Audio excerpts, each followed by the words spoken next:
Come on, think about it. Think. Move. To your right in three's right. Ah! Come on. Right, left, left, right, left, left, right, left. Just march. Left, right, left, right, left, left, right, left, right, left, right, left, left, right, left, right, left, right, left. God will retire. Amen. Ah! To that way. And that. Stand still. No smiling. Ladies, let's have you.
Good morning, Rose. Lovely to see you again. Rose and I are 2 hours apart.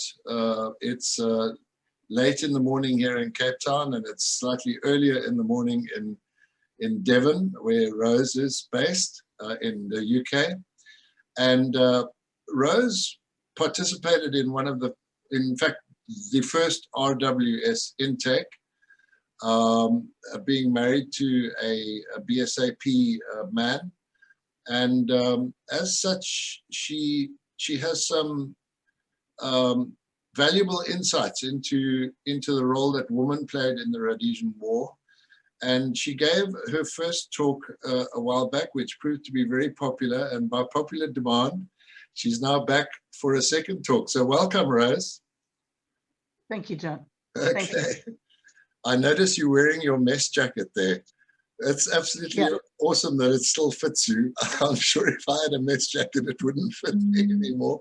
But I also noticed that you have a GSM and a Zimbabwe Independence Medal, Yes, which are basically the only two medals that I have as well.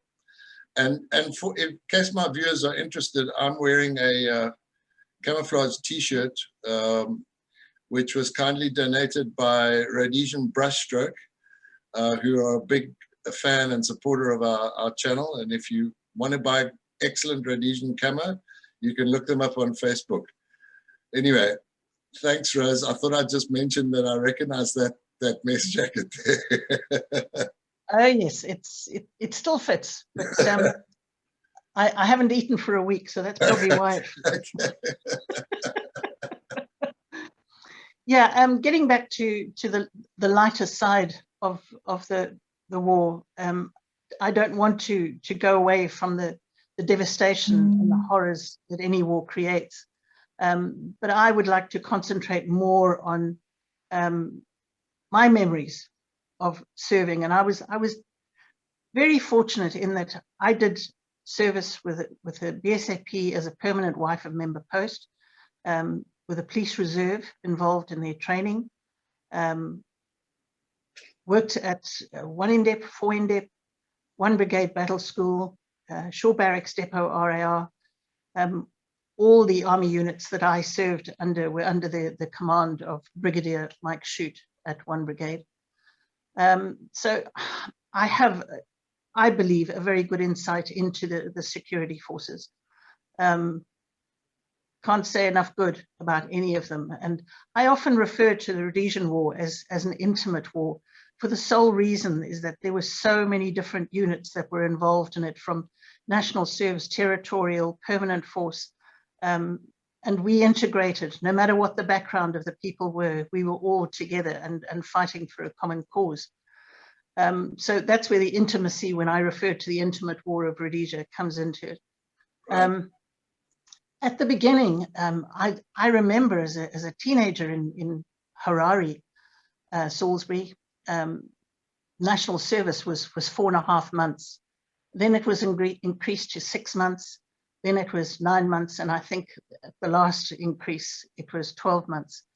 And it was, you know, all part of the whole security of the country, that the RWS was born in 1975. And I was then, you know, in the wife of member post, and I joined. I did my basic training at 1 INDEP, 1 Independent Company RAR in Wangi. And I do believe that I was really fortunate in that I didn't go to the big intakes in the various headquarters. And my training was very thorough, and I'm ever grateful for that. Once I had done my basic training at 1 INDEP, the company were deployed to various places during the war, and I would be at the base camp in Wangi and have daily radio comms with them, and anything to do with admin. But also when there were disciplinary trials to be held and certain admin administration that had to be done that was part of my responsibility, I would go into the operational area, always with the compliments of the Air Force, the local FAF1, the Forward Airfield 1 in Wangi. And my first trip on one of these operational trips was up to Binga, where our company was on the shores of Lake Kariba. And I went up with the Air Force flight in the morning. In my winter greens, it was, I think we had a disciplinary trial.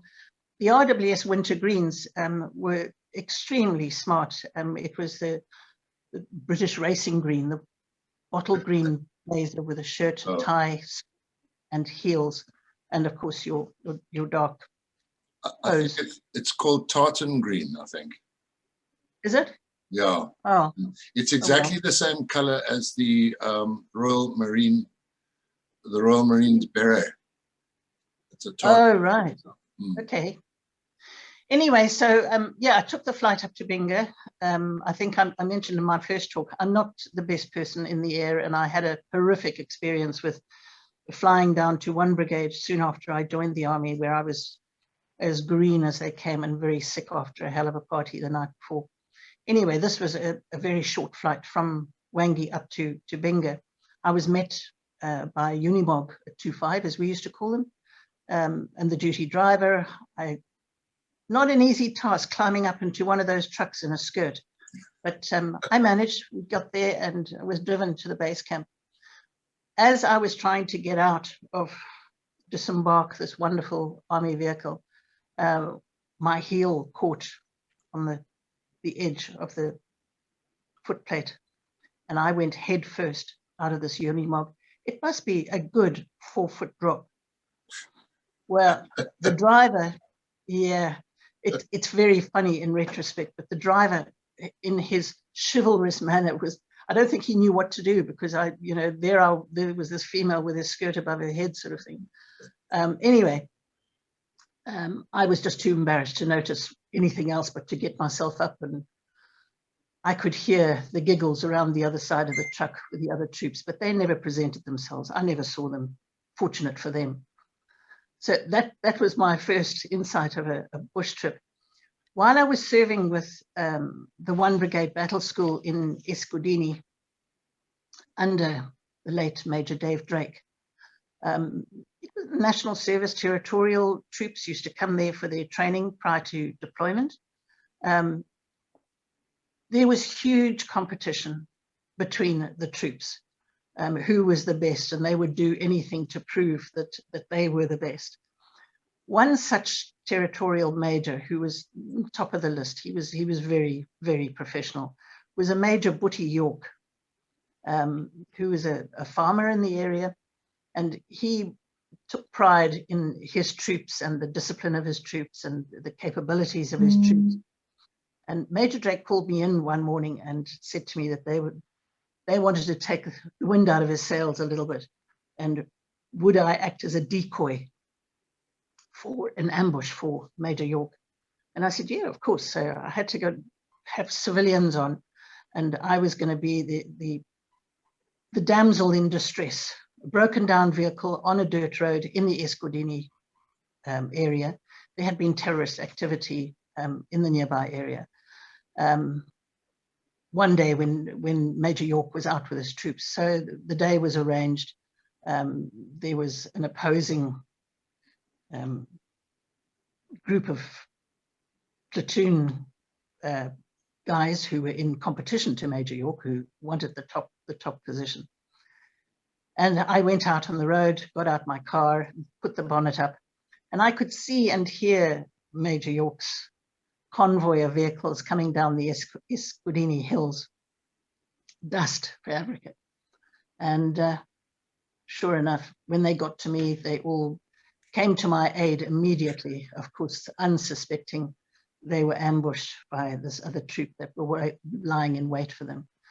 Well, I think I got the courtesy of an acknowledgement every time I saw Major York after that during his call up, but I was not the most popular person in that camp for having blown his record in the camp. My service in the BSAP was also absolutely fantastic and such a huge learning curve for me. In Plumtree, my husband then and I played a large part in the Police Reserve Rifle Club. Now, when you think of a rural setup at that stage, you had to be involved in one of the security forces, whether it be Army or I don't think we had any Air Force down there, but there was Army, there was Police Reserve.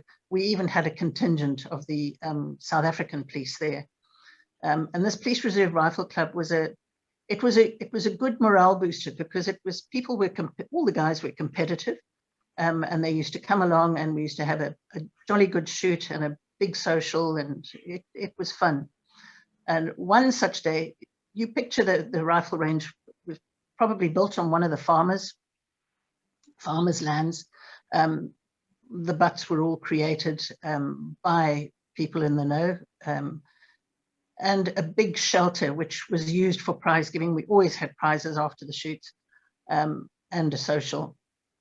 And the other essential building on the rifle range was the long drop. Now, I'm sure all of you know what a long drop is. For those of you that don't, it's a bush toilet, commonly known as a PK.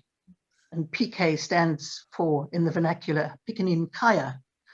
So this was our bush toilet, and we were really styling in Plumtree, because it was made of corrugated iron, but it had a roof, the 4 sides, including a door, and then a rather crude bucket seat with a long drop for obvious deposits. The only problem with this long drop was the terrible flies in the heat, and Plumtree on the Botswana border was incredibly hot during the summer months, which were most of the year. Any area in Africa in the heat, and flies are a huge problem, but in their thousands. And you can imagine a long drop is, just the ideal place for them. But one of the local farmers was as large as life, a chap by the name of Albert Greef. And Albert reckoned that he was the boffin to get rid of the flies. He knew exactly what to do. So he went and got a 5-gallon jerry can and filled it up with petrol. He poured the petrol down the long drop, then got a couple of meters of 4x2 with the flannelette that they used for cleaning the weapons, dipped the flannelette into the petrol, threw that down the long drop, closely followed by an ignited match. Well, what happened afterwards, you've got to have an imagination just to see what had happened. There was an almighty explosion. It really sounded like a bomb going off. Well, it was a bomb, actually. Debris flying in all directions. That long drop was flattened in seconds, in absolute seconds. And in the midst of it stood a very wide-eyed Albert Krief in various state of dress. His clothes had been blown off by the blast. Sure.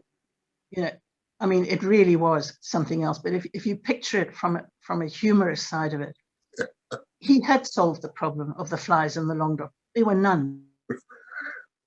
But he was covered from head to foot in what used to be in the long drop. And I don't think, even if he'd been an Olympian, he could have covered the distance to protect him after he threw that match down the long drop. But it would have made, if you can picture the scene, it would have made a lovely cartoon caricature for some children or adult book, seeing this guy, this huge farmer standing there. Yes. I think the professionalism of the RWS and the support that we got. Rose. Sorry, yes. On the subject of a PK. Yes. My dad was for a while, before they moved to Antalya and Chipinge, my dad was the Anglican priest in Hartley.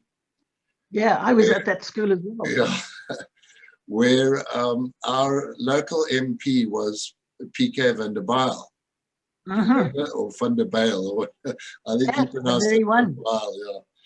And, frightfully. Yeah, and my dad, being the local sort of vicar, was, when they had a party sort of gathering, they, you know, invited all the town's dignitaries, and my mom and dad were regarded as part of the town's dignitaries. And when my mom was introduced to PK van der Bijl, she said to him, I feel so sorry for you, because he said, why is that? So she said, well, my father's initials were WC. Well, I can tell you, PK was not amused. He didn't. He just looked away and reached out for another drink and started talking to somebody else. Yeah, he was so pro the security forces and so supportive as well. He was a great guy, actually, and he used to come to all the big shoots that we used to have in that Gatuma Hartley district. He was always there and always full of fun, and yeah, you know, in his frightfully what accent, and yeah, he was a great guy. Yeah. Getting back to the RWS, right. Quite a few comments have been made to me by male and female, more males actually than females, that the title of your series should be Fighting Men and Women of Rhodesia. Just to put something in perspective, wars are not only fought by men with weapons, and whilst the RWS were generally not armed and were not used in a combatant role, I do know that they played an integral part of the war, as did many women. I mean, the wives of the serving members, the wives of farmers, the women that set up the canteens in the operational areas, the medics, the nurses, they were predominantly women. Yes. Who all played an equally important part. Logistics are just as equal as anything in a war, and if your logistics are not right, then there's no ways that you're going to win that war. So I do feel that perhaps, you know, thought should be given to changing the title of the series for that very reason, not to detract from the importance that everybody paid. I mean, Rhodesia packed a powerful punch for the small country that we were.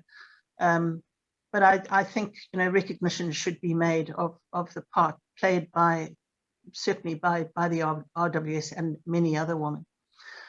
I'm also eternally grateful for, my family have a very distinguished medical history, military history over the decades. So my life was always pretty disciplined, and I'm a firm believer in discipline.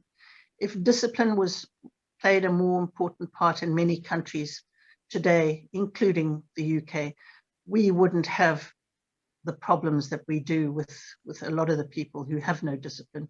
There is no military service. You know, I always think the army makes men out of boys. It really does. And it does the same for women. It instilled in me the discipline that I carried through for the rest of my life, and even today. It gave me the encouragement to aim for the highest heights that I could imagine in my career after I left the RWS. Talk about big dreams and shallow pockets. Yeah, I did. I dreamt of doing all sorts of things. And I'm not too proud to admit that I have achieved most of them through determination and self-discipline. I think as far as the discipline of ex-serving members go, when I compare what our troopies were like and the people that I served with people in this country, I have to compare them with this country and in Ireland where I lived before. There is no comparison for the result of their disciplined life that they led. And people that used to visit Rhodesia used to often comment on the discipline of our children and say how well-mannered they were. It was just a way of life, an absolute way of life. I don't think I would have achieved in life what I have done. And I'm no rocket scientist, believe me. But I don't think I would have achieved what I did had it not been for the discipline that was instilled in me by all the military services that I was involved with, and ultimately by the RWS. Even that short period of time really impacts the rest of your life in a profound way. Absolutely. The friendships you make in that short, intense period of time become almost closer than family and last a lifetime. And it's a lot like family because, you know, you can't choose your brothers and sisters, and, you know, but likewise in the army, you can't choose who you put with, but somehow whoever you were put with, because of the things you endured together, you become immensely close and loyal to each other. And the lessons that you learned as teenagers almost, I mean, in my case, I was a teenager. When I was demobilized, I was still a teenager. And, you know, you carry those lessons with you for the rest of your life. And they almost give you you know, I had no rank in the army. If I'd have stayed on, I would have been made a lance corporal. But somehow in Civvy Street, you find yourself in a leadership role because of those lessons. Absolutely. And you know, it really came home to me after my first talk. Not only the very humbling comments that were made by numerous people, but the contact that I've had. I have no less than 5 reunions organized now with people that I served with. Most of them I have not heard from since I left the army.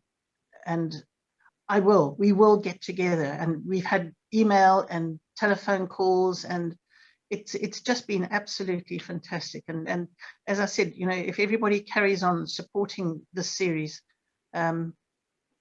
yeah, it will continue in the vein that it has, which is absolutely fantastic. The Bush Telegraph still works. It still works. Friends of mine all over 6 countries have contacted me, and friends have said, "Oh, so and so said I should watch the podcast," and so in another country said, because they're all still in touch with each other. And yeah, it's been very humbling and incredibly nostalgic. I just wish that there was some sort of a community commitment in this country, because I think half of our problems, discipline-wise, are because there is nothing for these youngsters to do. It's through boredom. Through boredom. When you're bored, that's when people get up to mischief, and they do no good. So, if they didn't want to take up arms in a military service, everybody has their beliefs and non-beliefs. A community service, commitment to community service, I think would be fantastic. When I left many years later, I decided that I would go into have a career change. And I still in Africa, I went into the fishing industry, and retail was part of my business, but I also did fishing safaris all over Africa on my own, which was a huge success. And I loved it. Today, the fishing is still my passion, but I haven't had the opportunity. I haven't met that gilly who has the experience of fishing in this country. And then I went to Ireland after that. In Ireland, it was very difficult to stay, although there's a lot of fly fishing in Ireland. It was very difficult to stay in that industry because there was a lot of suspicion about a woman in a predominantly male industry. So another career change, but I had the determination and the self-discipline to do it. And I had 2 day jobs in Ireland, in education, actually. I lectured at night, and I was running a school, general manager of a private school during the day. And I decided that I wanted to do more than that. So I studied at university part-time at night. I studied aging illnesses. I knew that, all over Europe, there was an aging population, in particular the UK and in Ireland.